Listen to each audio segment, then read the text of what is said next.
Who don't know who I am, my name's Greg. I'm part of the sales department here with the sales team with my cousin Kim, my brother-in-law Eric Splatt, who's on here, and my sister Lauren, among a few other people, including Marie Park, who are part of the sales team at Woodard Marine. Joining us today is going to be Eric Splatt, of course, you're going to see him, and John Allen from Skier's Choice. And Skier's Choice is probably a name that you may or may not recognize, but I know you're going to recognize Mumbo boats and, of course, super boats. So, you know, we're really happy to have John here. I see Eric every day, but I'm still happy to have him here too. And again, we're going to give people a few more minutes to get in here, get settled in. We're going to have some polls that'll pop up during this. So you'll see on your screen a poll that'll pop up. Make sure that you do get on there. And looks like Trevor just joined us as well. So Trevor Hansen, the man, the myth, the legend, is here as well. And we're just letting people get settled in here, Trevor. No worries. Yep. And it looks like right now we've got about 20 people on here, which is great. Good to see everybody. Just a little update from the lake with the rain today. The ice is starting to fade. And I think looking into next week, it's going to be some nice weather. But as that rain comes, it looks like we're going to start, getting some of these boats into the channel at least to get them running. So looking forward to that.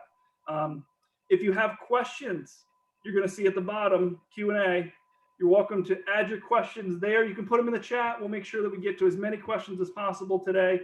And we're going to go through as much as possible answering questions. We may have setups for your boards or skis or setups for your boats as well. So thank you, everybody. What I want to do is hand it off to, we're going to go to Eric and then to John and then Trevor. And I want you guys to introduce yourselves a little bit. So Eric, my brother-in-law, Eric, he's probably the reason that I got into a lot of the wake sports. And I know that there's a lot of people that are on this call that are going to say the same thing. He's a person that got me involved early on, way before we were family. So thanks, Eric. How long have you been into the wake worlds, into boating and into skiing, Eric? Well, I've been on water skis since I was 3, I believe. Okay. But I mean, as far as the industry goes, I started in the 90s, at a marine dealership, actually a towboat dealership, and, worked my way there for a while.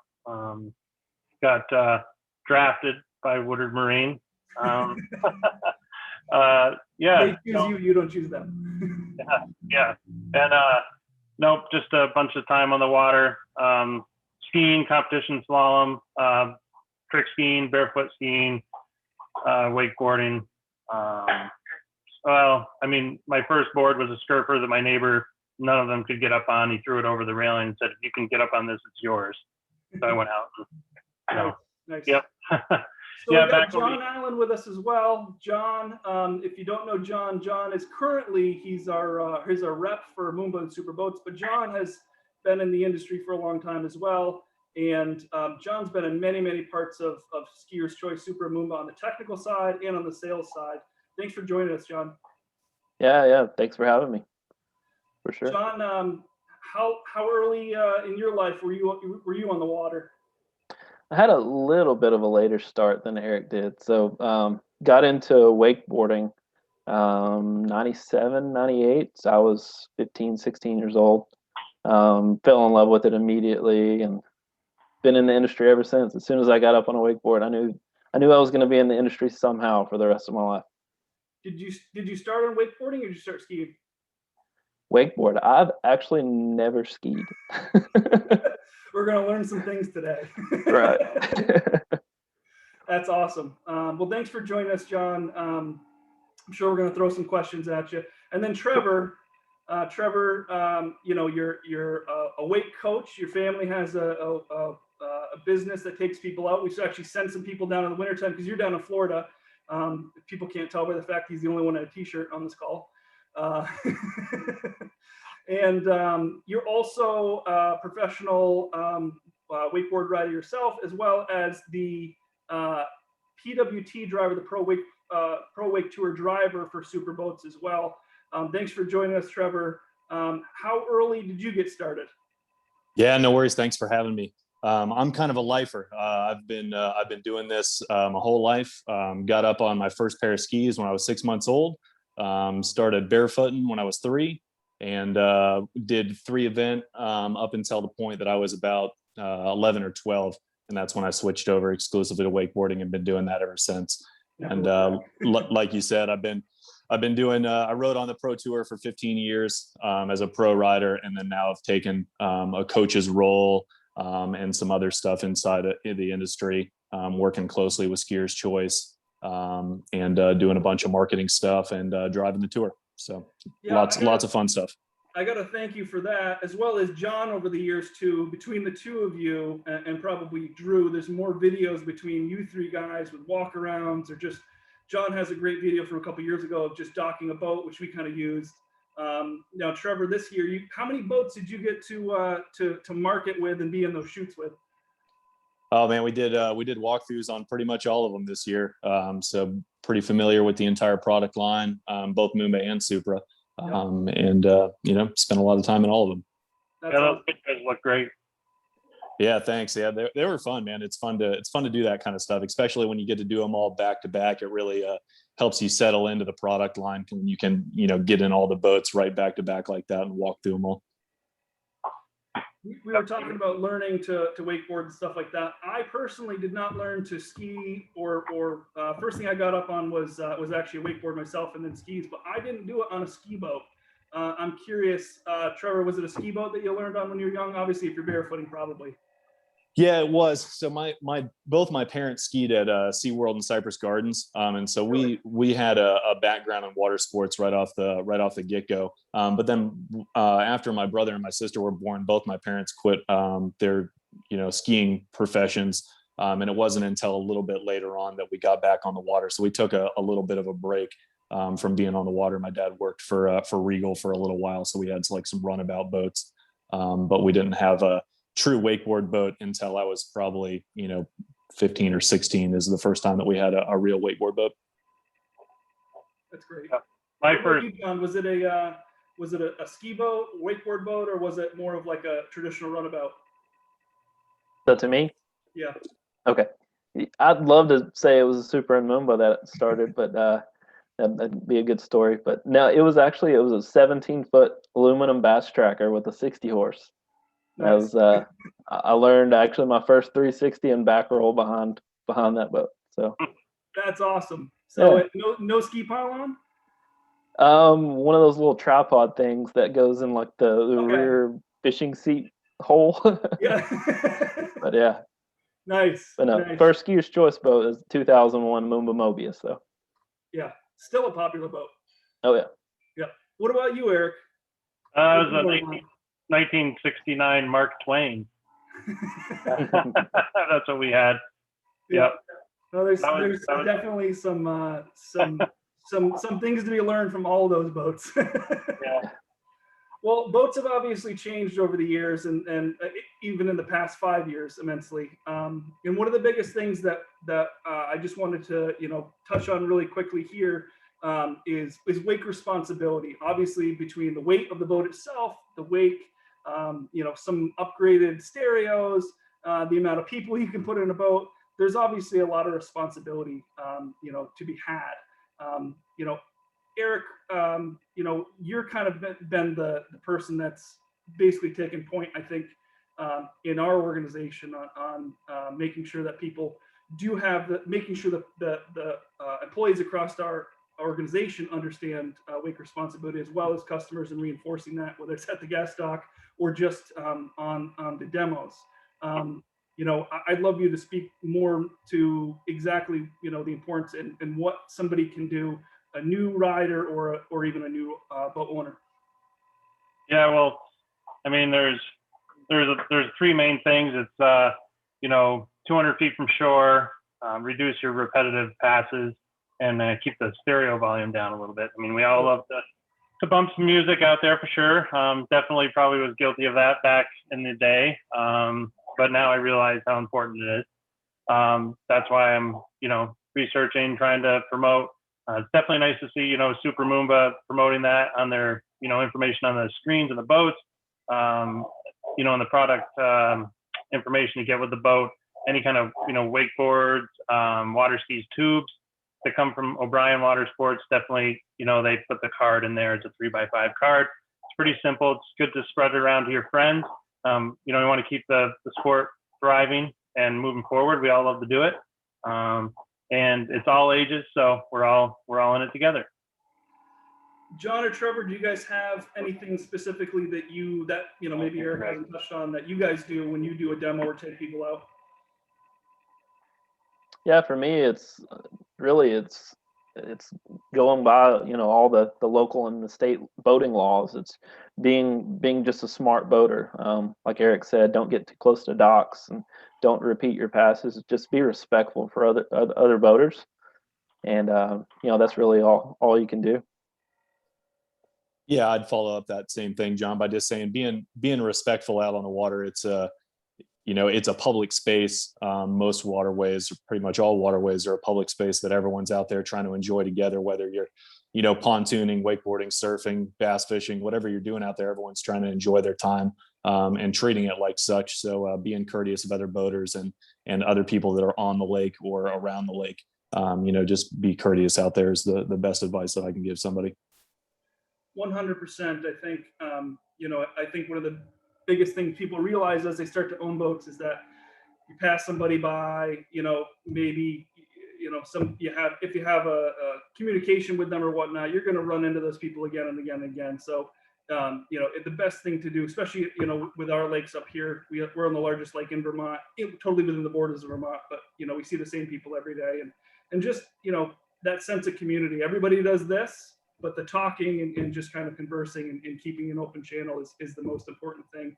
I can't say that in my time, I haven't had somebody said something to me that I didn't realize. And I was appreciative that they said something, and that's how we make those adjustments. So communication with anything nowadays. So we're starting to get some questions here. And, and we do have, WSIA, of course, with Wake Responsibility. WSIA is really the main organization here in the United States. Huge advocates for wake sports across the board, but they're advocates not just for, the sports we're going to talk about today, but like Trevor said, fishing, being out there, pontooning or whatnot. They're advocates for outdoor recreation on the waterways. We're going to get some questions here. Some questions are starting to come in. I wanted to just point to the thing you see behind me here and do a couple things. It's time to show you. I've got the wheel of prizes. So if you ask a question, I'm going to spin the wheel and you're going to win a prize. Some of the prizes consist of a $10 Woodard Marine gift card, a $25 Woodard Marine gift card, a Woodard Marine shirt, and we also have our new hats, the new structured hats that just came in. And we've got gray. I know John Allen will be all over this one. Blue and gray. Oh, yeah. And my favorite, which is the green and gray. So those, you can win one of those on the spin here, or your choice of one of those, the gift card or the Woodard Marine shirt. So feel free to pop a question in there, and we'll get started on answering some of those. I do have one question here from Danielle that says she has an 8 and a 9-year-old that are interested in wakeboarding. Any tips to get them started off?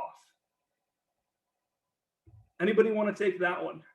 Yeah, I'll jump in and take that one. There's a lot of different things that you can do. One of the first question that I would ask is if they have any experience behind the boat at all, because that's kind of a first step, is getting kids comfortable in the water or behind the boat. So I recommend, even starting them out, laying them out on a wake surfboard and just towing around to where they feel comfortable behind the boat. It can be intimidating when you're, 55, 60 feet back from the boat. Especially when you fall, the boat's not, right next to you. So kids tend to get intimidated by that. So getting them comfortable just being in the water behind the boat, slow speeds, and getting them started laying down on something just so they get comfortable. And then as far as getting them up on the board, practicing with them on dry land. So taking a handle and showing them how to get up There's a ton of stuff on YouTube that you can YouTube on how to get somebody up for the first time, but spend time on the shore practicing holding onto the handle and showing them how to stand up before you just throw them in the water.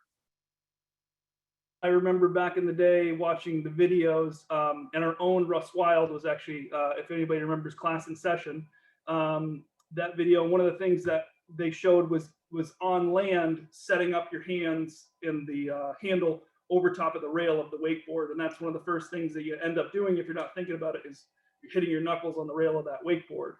So that's a great tip.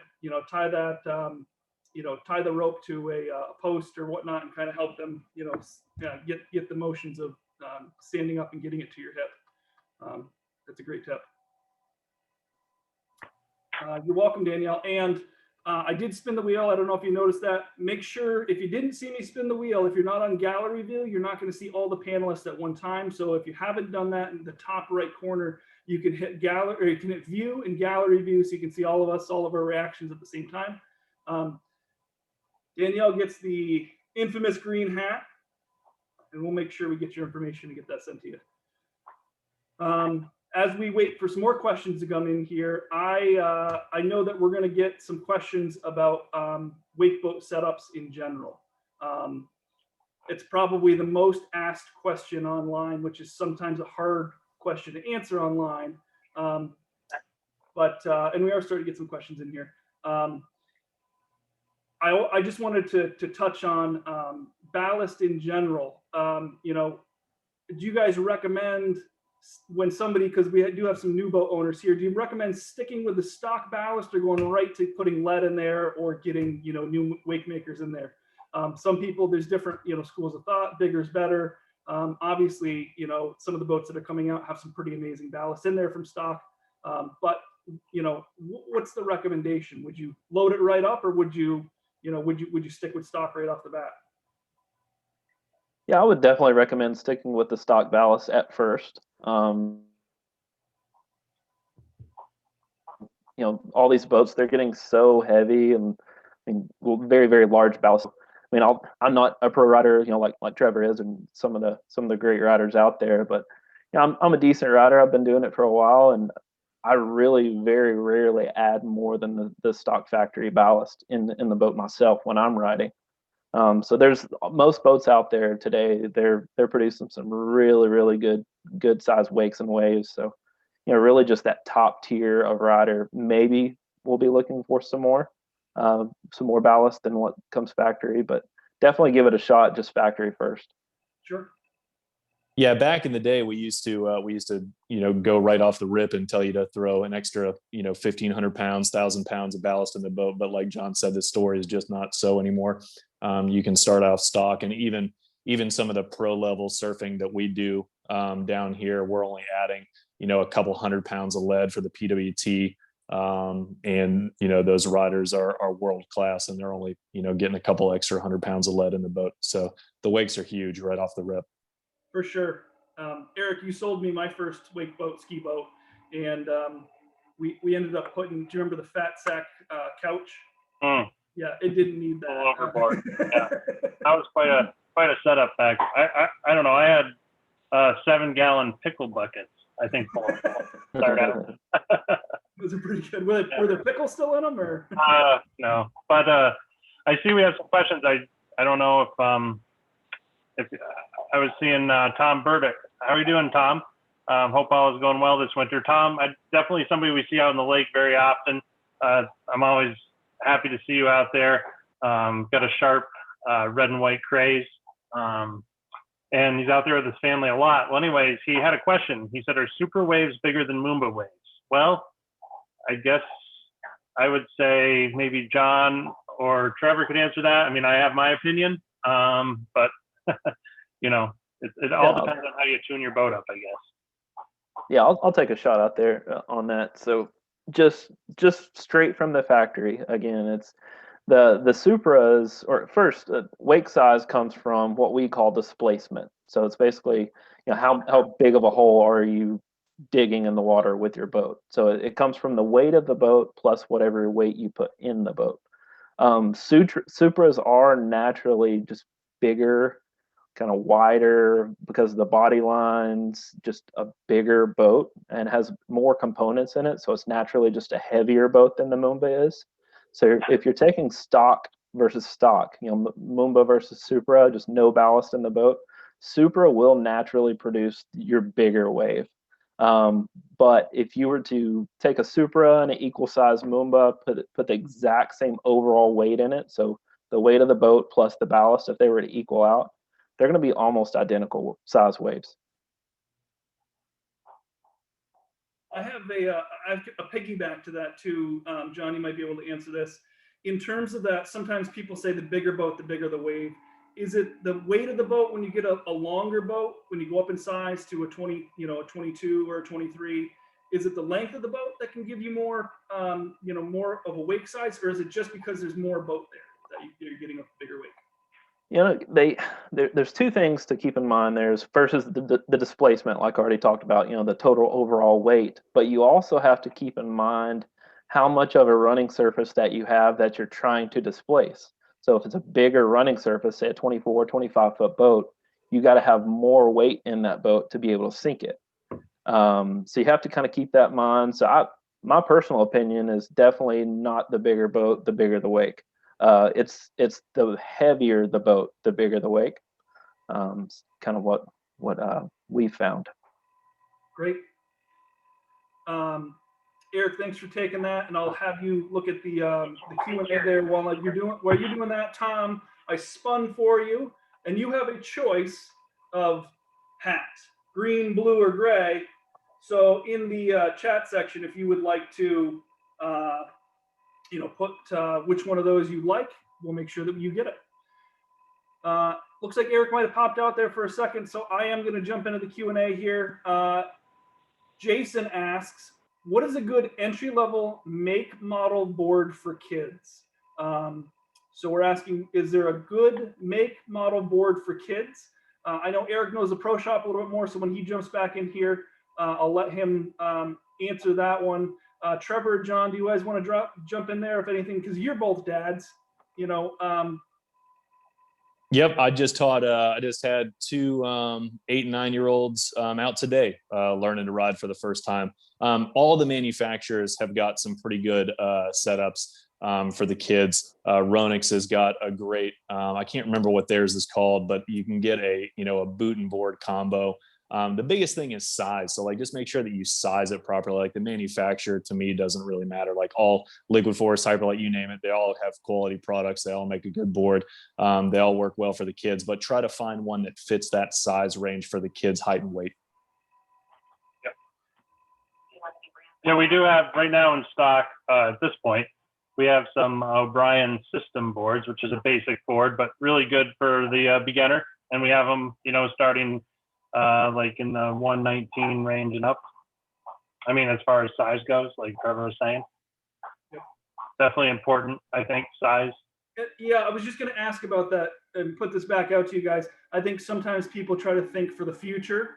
So is it better to size them in the season that you're riding? Because sometimes people say, well, they'll grow into it. You know, safety-wise, is there a better way to go with that? It kind of depends on their skill level and what they're trying to do. You know, if the kid already has a little bit of background, a bigger board is actually probably a little bit easier to get up on, but it's harder for little kids to maneuver around in the water with. So that makes it uncomfortable for them when they're floating. And if they have a bad experience where they get flipped over and they can't flip the board back over when they're on their stomach, it's no fun for them. So that's why having the right size is good when they're beginners. As they're starting to get a little bit bigger, it becomes a little bit less important when they're doing wake jumps and all that stuff. If it's a couple centimeters too big, it's not really that big of a deal. Yeah, I know. I always personally, I'm a bigger guy, 6 foot, like 240 plus 50 pounds. And traditionally, I love to ride a 140, even though sometimes a 144 is a little bit better. I still like a little that smaller feel, I guess, depending on the type of board I like. But definitely, yeah. Definitely board size is definitely a hot topic because it's kind of personal. Everyone I don't ride the board that fits inside of my size range. Like I found something that I like and I ride a 141. And probably in my size, I'd be a 138 or a 139. But I tend to like a little bit bigger of a board, whereas other people like smaller boards. So it does become a little bit personal preference as you advance. But like I said, if for super young kids, at least, I think that they need to kind of fit in that size range because it's just comfortable for them when they're learning how to maneuver the board. If it's too big, it's just too clumsy for them to be able to get around in the water. It's too heavy, they can't move it around. And they'll have a lot more fun if they have the size that they fit into. Sure. Jason, you had a great question there. I spun the wheel for you, and you get your choice of the gray, the blue, or the green. So put in the chat which color you want, and we'll make sure we get that to you. Thanks, Jason. He's not allowed to have all of them. I know. All right. Eric, do you want to take the next question from Peter? My computer's a little funky, so. Okay, I can rattle it off. So Peter asked, on Mumbas when wake surfing, do you guys operate and adjust manually all the time for each surfer, or do you preset the controls? We've tried using presets, but find we end up having constantly make manual changes. So I'm not sure if we just don't work presets correctly. So yeah, I'll take it. Go ahead, John. Yeah, they have a Cayenne. Okay, cool. Yeah. Cool. Yeah, so the presets, I'm assuming you're talking about the auto wake presets that dial in basically your pitch and your roll. So the preset we send from the factory, both on auto wake and our surf tabs, it's to give you a great starting point. It should give you a really good wave that most people should like. But then we make that system adjustable for each style of rider.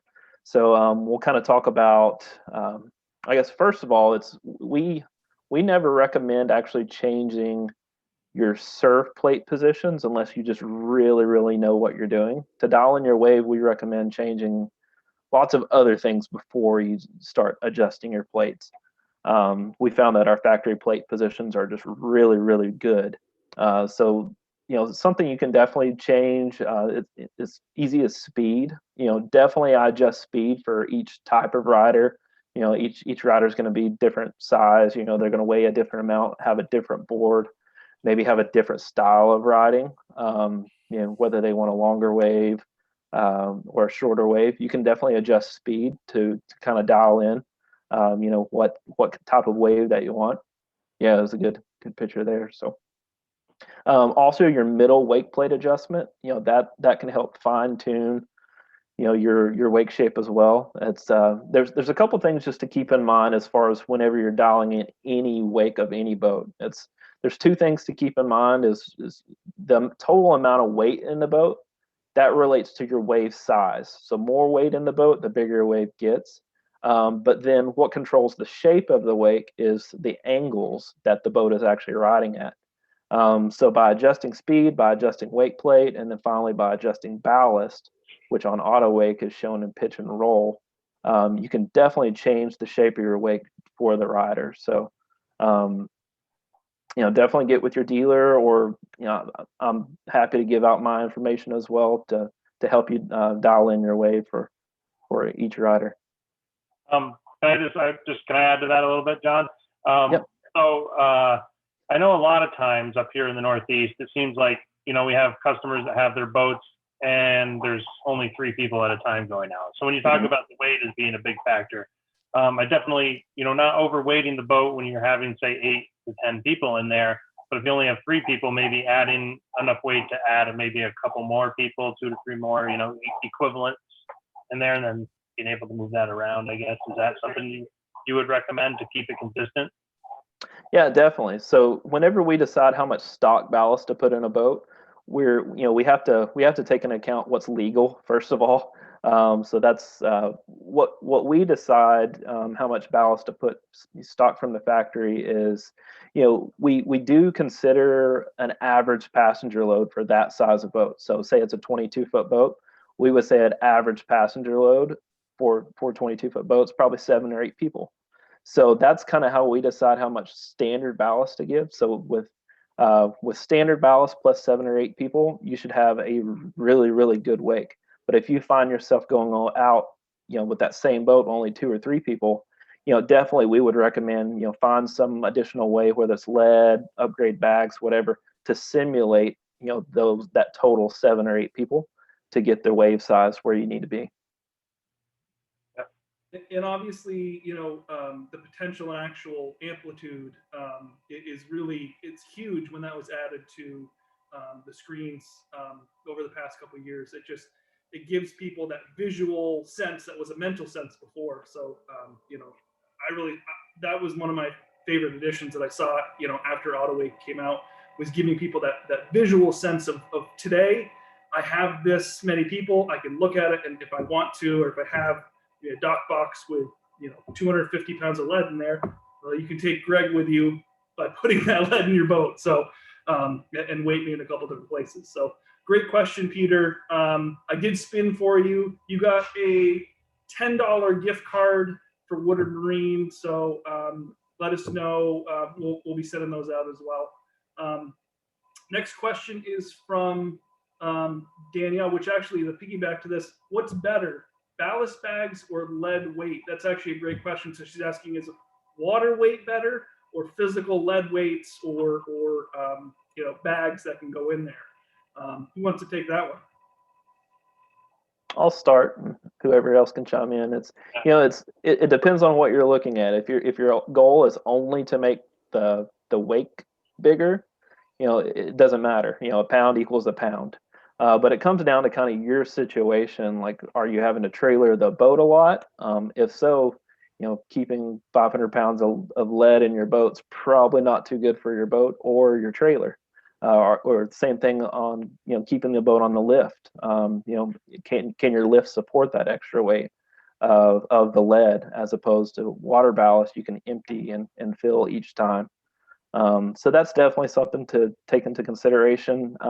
If you can, if you are in a situation to use lead bags, most lead bags come in like 40 or 50 pound bags. So it's definitely easier to move around and kind of dial in your wake. So I say only for that, maybe lead has the slight advantage. But again, for your wake size, a pound equals a pound. Yeah, we've used absolutely everything, John. We used to fill, Rubbermaid containers full of concrete. So anything that weighs anything will get the job done. I keep lead on my dock that I can move in and out of the boat. That works best for me in my scenario. But we've also used extra fat sacks in the past. And like John said, it kind of just depends on your personal use of the boat, what works best for you. Lead's convenient because it doesn't take up a lot of room. Like, the pound to size ratio is awesome. It takes a lot more, cubic inches of space to get the same amount of weight for water. So for that reason, lead wins in my book, but it's not always easy lugging those bags around. For sure. Ask Eric Splatt, who lugs them around every day. I missed a little of that. I don't know if it's my my internet connection on this back road in Vermont. I'm not really out of that back road, but anyways, my big thing is, boat lifts, just if you're putting your boat on a hoist, trailers, definitely. I work in the service department pretty much most of the time, any off-site service or anything like that, or I'm the one that travels around a little bit. And between me and Matt, Mumbo Matt, we call him, it's definitely a struggle for us. Sometimes when the boat comes in full of lead, we got to try to get it on the trailer and get it into the service department. Sometimes, that can be touchy, but, and just to clarify, when we talk lead, that's like a brand, like liquid lead, different brands. It's actually steel shot, so it's safe. That's just my 2 cents into this. Good call. Yeah, it's not actual lead. And in most places, lead on the waterways has been outlawed, like in fishing and whatnot. I always get that's one of the number one questions I get asked. Yeah. Greg, Marty's got a question about the same thing in the chat. He said he rides with two or three people. He's got 500 pounds of lead bags, a cube, a few other fat sacks. What's the recommendation on where to put the lead itself? Like, where you put positioning wise? Yep, and he has a craze. Yep. Crazy. Yeah. So with just 2 or 3 people, it's like we kind of talked about earlier, craze, we're thinking, 7 or 8 people should be the normal passenger load. So you're definitely going to want to make that weight up by that lead and the ballast. So a lot of it really comes down to personal preference. So I'll just give you my tips for what the wave, what the wave does when you position weight in different parts of the boat. And you can really use the auto wake system to help monitor this. But the more weight you put in the back of the boat, the steeper the wave is going to be, and it'll kind of feel like it has a little bit more power because of that steepness. But the total length of the wave, like how far back you can get away from the boat, might be a little shorter when you load up the back of the boat. But then on the flip side of that, if you put a lot of weight in the bow of the boat, it'll really lengthen that wave out, but the wave will get a lot more mellow. So, smaller riders or maybe skim style riders kind of like that mellow wave. But it just depends on what you're wanting to want. It depends on what you want your wave to look like. My quick answer would be just throw it all in the back. If you just have 2 or 3 people, that's probably going to give you more so the wave that you're probably expecting. Yeah, I'd add on to that, John, that what I do is I would put all that lead in the back and then use your wake plate to dial it down if you need to. That way you can start out with as steep a wave as possible. And then if you need to adjust that wake plate, the further that you adjust it to 100%, it's going to go ahead and push that bow down and make the wave a little bit more mellow anyway. That way you can get as much displacement in the back, give yourself a big wave, and then use your wake plate to dial it in. Yeah, those are definitely good points. I noticed a couple times, Trevor, just out in your boat, maybe like underneath the rear seat was a spot I noticed you had some in yours over the years past, I guess, probably been a few years, but that's one of my spots I recommend. I don't know if that's close to the rear, but over the transmission area. Yeah. Yeah, and that's also another benefit to lead, right? Is that it's easy to move around quickly. So if you you can try it all the way in the back, and if it's not working or if it's not something that you like, move it a little bit closer towards the tower and more in the center of the boat. You can throw some in the front. That's the nice thing about lead, is that you can kind of move it around on the fly and test a couple different things. But for my personal opinion, like John said, I would start with it in the back.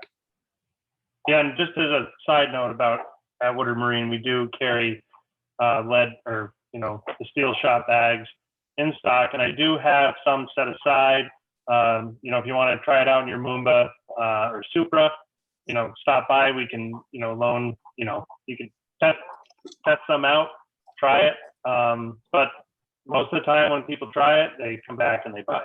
So I think having like 500 pounds to move around is a great option.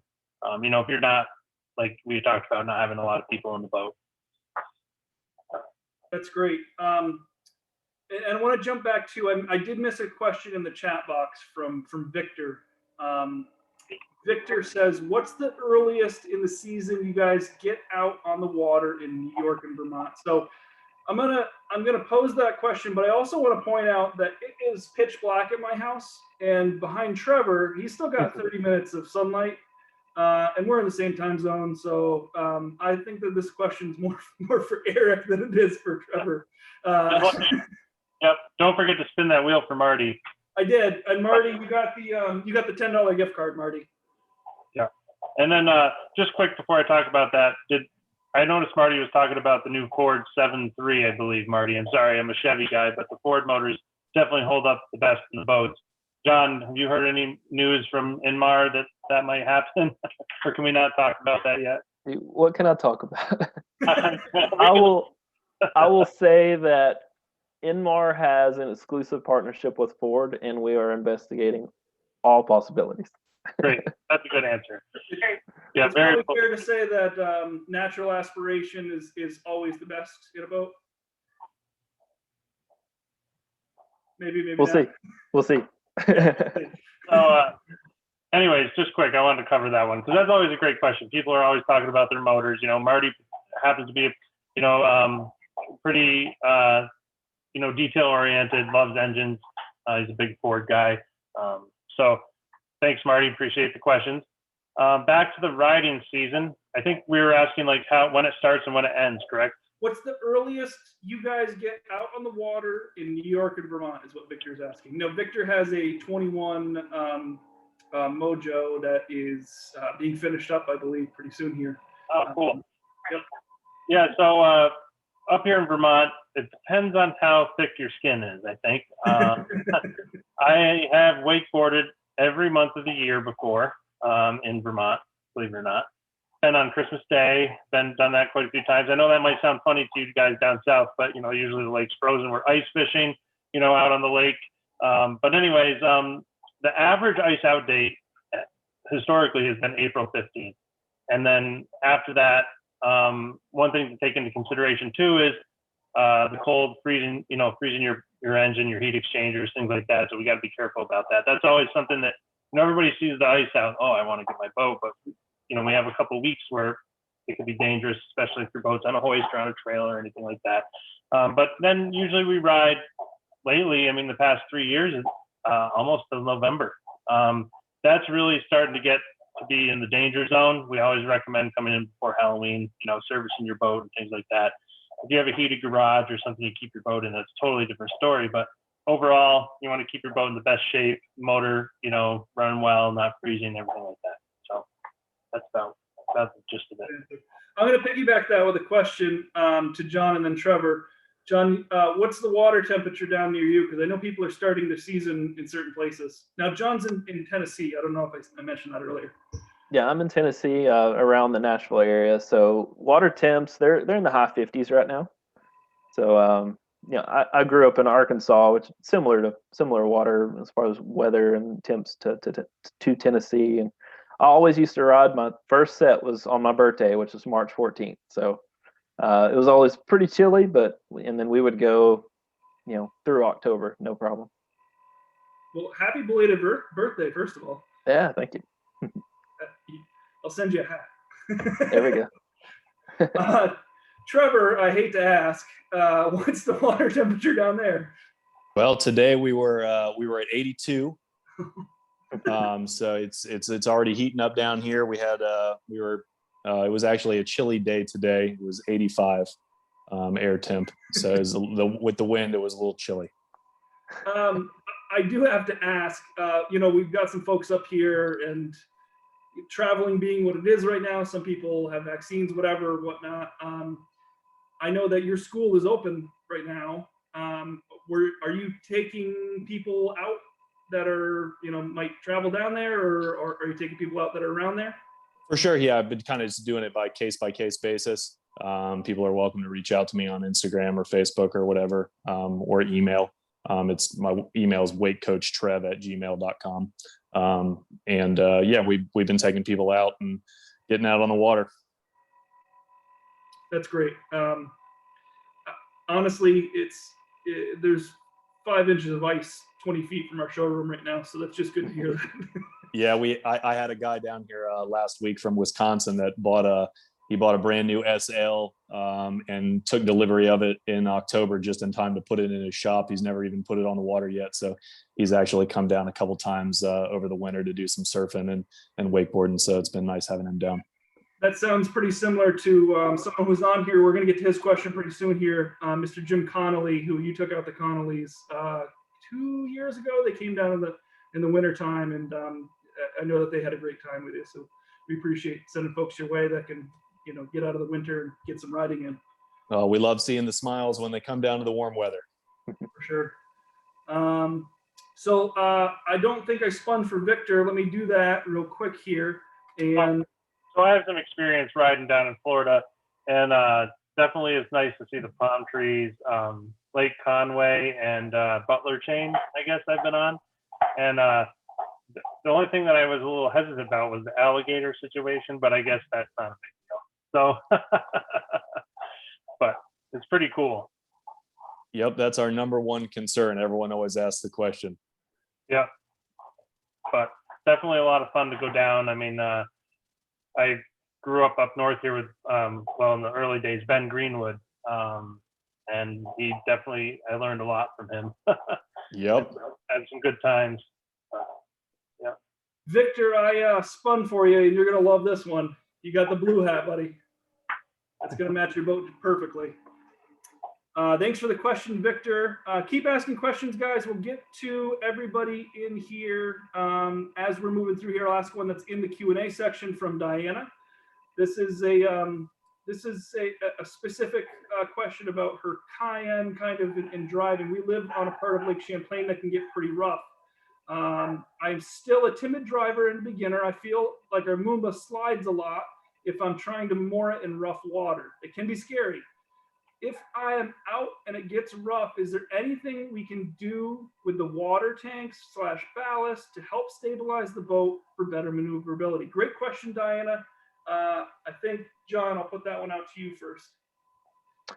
Yeah, so I guess I took that as two different questions. One is while the boat is moving. So definitely one thing you can do is, you think about a boat's hull shape. If you start at the nose, kind of look underneath the boat, it kind of has a V and it kind of goes down. If you can get more of that V into the water, the better it's going to, I guess, cut through choppy water. So a lot of times, like if I'm out really, really choppy, I'll actually fill the front ballast, maybe halfway, maybe even a little bit more. Just try to get that V down into the water, and then you can fine tune with your wake plate and as far as adjusting up and down even more to help smooth out that ride.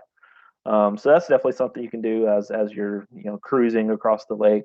As far as around docks, I've found it better to maneuver with no ballast, just because if you do have ballast, it's more boat to move. Basically, you have to, the engine has to work a little bit harder. The prop has to spin faster to move. If you're windy around docks, definitely I know like with your bimini out and boards in the racks and stuff like that, sometimes that can be like a sail, if the wind is hitting those items. So, that's a tip. Maybe take boards off the racks or fold your bimini up as you're coming into the lift, and, the wind won't push you around as much. Yeah. Those are all great points. The lake that they're on is called Lake Champlain, and it's enormous, big lake. Mm-hmm. You get ocean lake out there for sure. So keeping that bow up in the air sometimes, or like keeping the bow in the waves to cut through, is definitely good advice.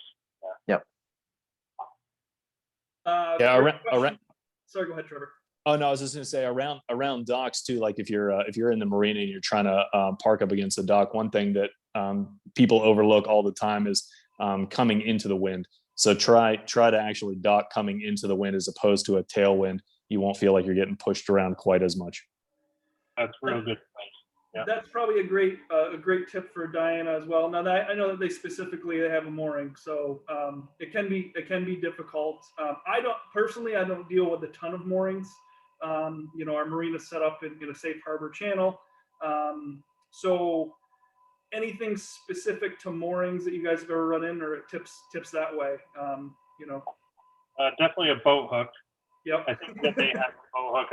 I can't quite remember. I'm sorry. I can picture your house and the mooring and everything. I was there a couple times. But definitely a boat hook, and maybe maybe connecting some kind of a smaller float on the mooring line off the buoy, to be able to come through and, hook on. They actually make some specific tools for that we might be able to help you out with. It's we can get them through our distributors. A lot of people on bigger boats use them. It kind of like is a hook that you can latch when you come in. So we can contact you about that and show you some options, might help you. That's great. I spun for Diana, and Diana, getting the green hat. Next question is from Jim Connolly. Sometimes I will be surfing and it seems all is good. I will stop to pick up a rider and find Autowake is dumping some of my ballast. Any way to prevent that? It's a Super SL. It's a Super SL 450, yep. And what a 2019 or 18? 19. 19, yeah. Well, I'll kind of talk in general terms here. So for Autowake to make any adjustments at all, whether to fill or empty, something in the boat would have had to change. So, whether it's a person moving, you know, gas sloshing even can do it at sometimes. Is something in the boat change. So auto wake is trying to correct it for you by, I guess, trying to adjust ballast. One thing to look at is we have some YouTube videos actually online, both the Superboats YouTube page and Mumbo. Since yours is a Supra, you can go to the Supra, and there's a series of 3 different videos there. Definitely watch all 3; they're not very long. But I think it's the 3rd video where we talk about some of the more advanced tips and tricks. And it's basically there's a button on the screen that allows you to turn the system off and on. What I actually call that is the pause button. So like in your case, say like you said, you were surfing, everything was really, really good.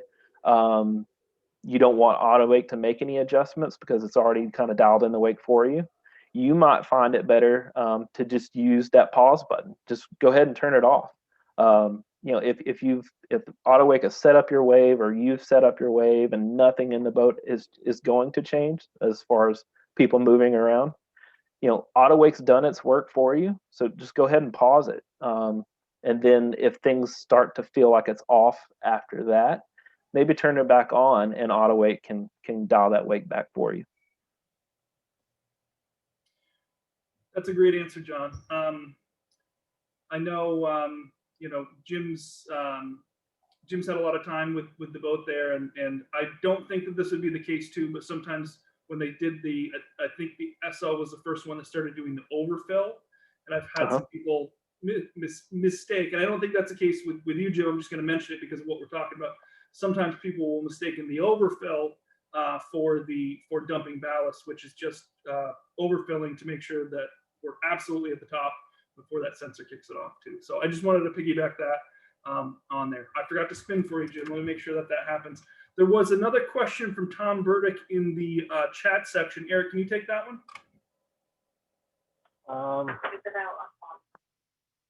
I'm trying to look at it here. I guess There's a couple, Eric. One is, any tips for pulling a 360 on a wake or a surfboard? Oh boy, I don't know if I'd be the one to answer that one. Trevor? Wait, was he asking for a surfboard or a wakeboard? Surfboard. Surfboard. Man, there's a lot of tricks to it. One thing that I recommend to people that gets overlooked a lot is trying 360s with a handle. Sometimes it helps you figure out what you're doing with your body position. A lot of people learn how to spin, and they can spin no problem, but getting back into the wave is more of an issue. So learning how to do it, making the rope a little bit shorter so that you don't have slack, and then learning how to do it with the handle in your hands, so that when you come around, you've got that rope to fall back into so that you can learn how to catch the wave again, is something that I've helped a lot of people do. But without seeing you do it, there's so many different things, and one, kind of nuances to 360s that I'd kind of need to watch you do one to give you some real tips. But maybe give it a try with a handle. Try different positions on the wave. Sometimes people come too far forward or they go too far back when they're initiating the 360 can become an issue. So just make sure that you're positioned correctly on the wave. Great question on there. For Jim, real quick, I did spin for you. You got a $10 gift card. Tom, I think we'd already done a spin for you on that one. So then anybody have anything to add to the 360? Okay. And then Marty had a question. I'm going to go back down here. Sorry, real quick here. I have a goofy rider that loves the prop direction of a nautique. If you have a goofy rider that likes the prop direction of a nautique, what's your advice? I'll tackle that one. So some that might not be aware is nautique, especially the older ones, and even up until, I don't know, maybe it was 10, 12 years ago, nautique, the prop rotation spun the opposite way of basically most everybody else as far as the other companies out there, which back then could create different wake shapes or wave shapes. the wake on one side might be a little bit steeper or curl over more. Since then, now everybody's kind of using the same prop rotation, but I would say that the technology today on hull shaping and also surf systems have come such a long way. I mean, just hull shaping alone, back even 10, 12 years ago, hull shaping, believe it or not, was it was all by hand. I mean, it was like basically, hey, I don't like that. Let's slap some Bondo on it to see if it adjusts the wave. Basically, there was no like CAD drawings or anything like that.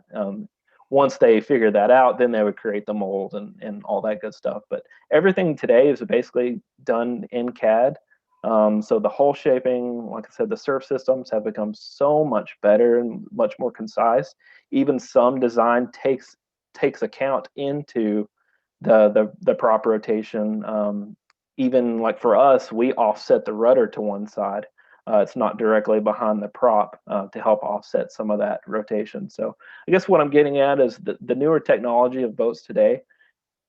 A lot of riders can't tell the difference between a wake or wave on one side or the other, unless you're just really, really top level rider. And even then, the changes are very, very tiny. Yeah, especially if you've got both sides set up properly, John. Like obviously, if you've got one side that doesn't have the proper setup or plate placements, then you might notice a difference. But long gone to the days of having one side that's significantly better than the other one. They're both pretty close to the same nowadays. And a lot of people, when they get used to one thing, it's hard, to do a different. Like I know that. Just out of experience, different boats and stuff, I prefer the Super Mumbo wake because I feel like it's a more generous, rounder, shape, just more surface area. I've always enjoyed them. But I'm also a bigger person at 250 pounds. So, I mean, definitely makes a difference. Yeah, I'll add to that. Each boat company out there, we all don't use the same hull shape. So because we all use different hull shapes, just about everybody's wake or wave out there is a different shape. Like you said, Eric, it's one of your favorites is the Super Mumbo wake. Obviously, that's mine as well.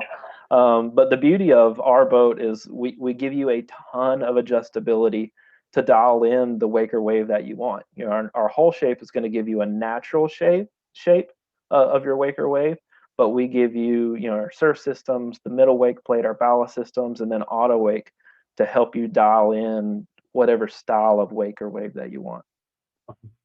Yeah, my favorite is a Super SA.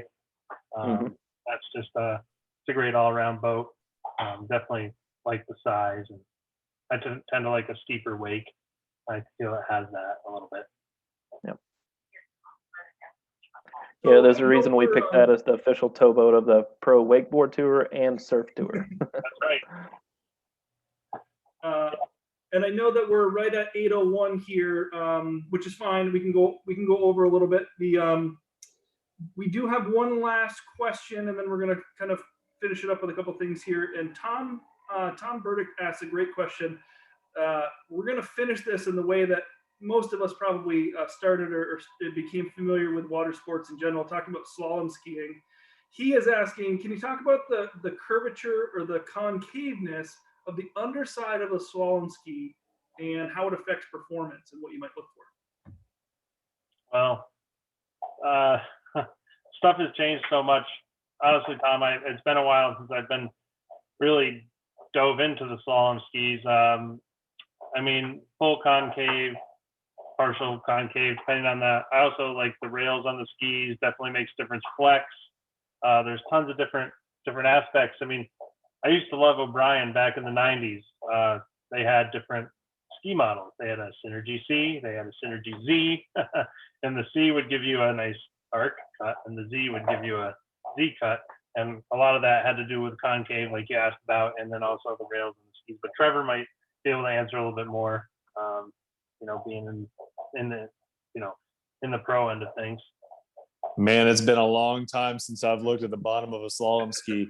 It's I don't remember what my Conley concept had back in '97, the last time that I was actually on one of those things. Man, Man, I honestly have no idea. These days, I haven't paid attention to a slalom ski in quite a while. But I'm glad that it's on the comeback. There's a lot of people get down slalom skiing. We're getting a lot more questions about that recently. So I might need to go get myself a new sled.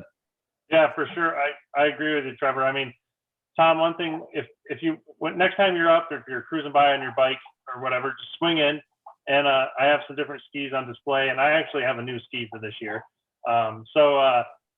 I love the slalom ski, and not to go on about the Super Mumbo boats, but the one thing that I love about Super Mumbo, especially with the wake plates and everything, I mean, I like to go out and rip some turns behind the boat, say about 32 to 34 miles an hour.